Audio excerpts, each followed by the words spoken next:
جو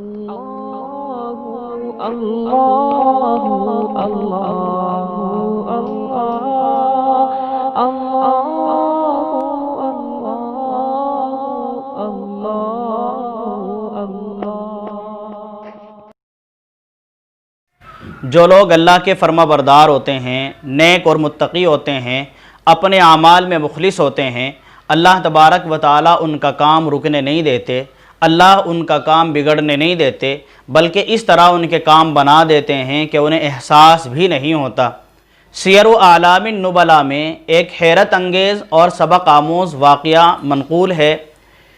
5ویں صدی ہجری کے ایک بڑے حنبلی عالم اور شیخ گزرے ہیں جن کا نام محمد بن عقیل تھا۔ وہ اپنے بارے میں بیان فرماتے ہیں کہ میں ایک بہت غریب آدمی تھا۔ ایک مرتبہ میں نے طواف کے دوران ایک ہار پایا جو بڑا قیمتی تھا۔ میرے نفس نے مجھ سے کہا کہ اس ہار کو چھپا لے، یہ کام آئے گا، مگر میرا ضمیر کہتا تھا کہ نہیں، ہرگز نہیں، یہ چوری ہے، اور دیانت داری کا تقاضا یہ ہے کہ جس کا یہ ہار ہے یہ ہار اس کو واپس کر دیا جائے۔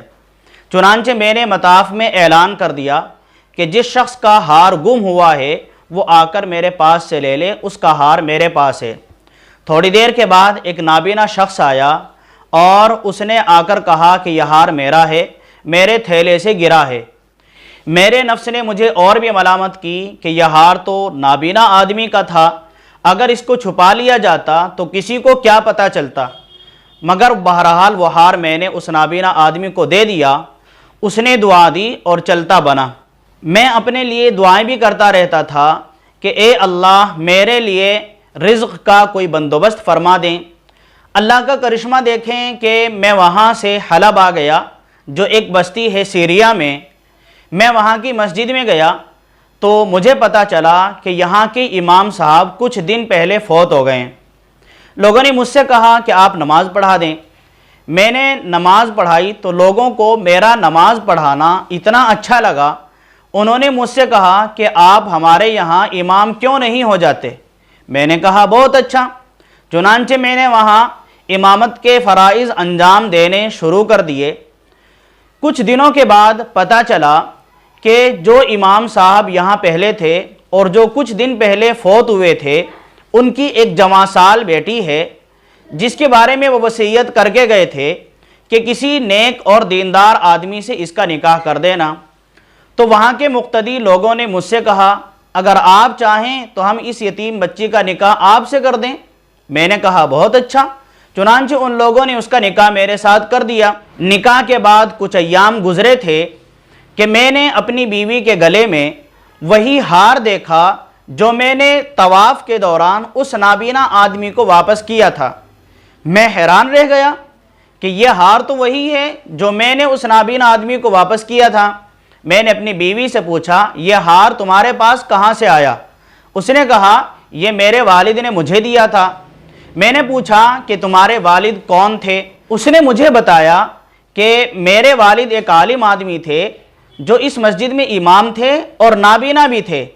تب مجھے یقین آ گیا کہ یہ ہار تو وہی ہے جو میں نے طواف کے دوران اس نابینا آدمی کو واپس کیا تھا۔ میں نے اپنی بیوی کو بتایا کہ یہ ہار میں نے طواف کے دوران پایا تھا اور پھر میں نے مطاف میں اعلان کر کے یہ ہار آپ کے والد کو دیا تھا۔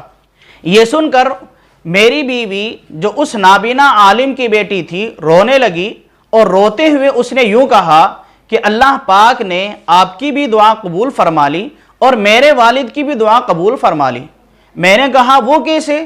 تو اس نے کہا کہ اللہ تبارک و تعالیٰ نے آپ کو گھر بھی دیا، گھر والی بھی دی اور رزق کا بندوبست بھی کیا، اور میرے والد کی دعا اس طرح قبول فرمائی ہے کہ جب سے میرے والد یہ ہار لے کر واپس آئے تھے تو دعا کرتے رہتے تھے اے اللہ ایک دیانت دار آدمی نے میرا یہ ہار مجھے واپس کیا تھا، اے اللہ اسی طرح کا کوئی امانت دار شخص میری بیٹی کے لیے بھی خاوند کے طور پر مقدر فرما دے۔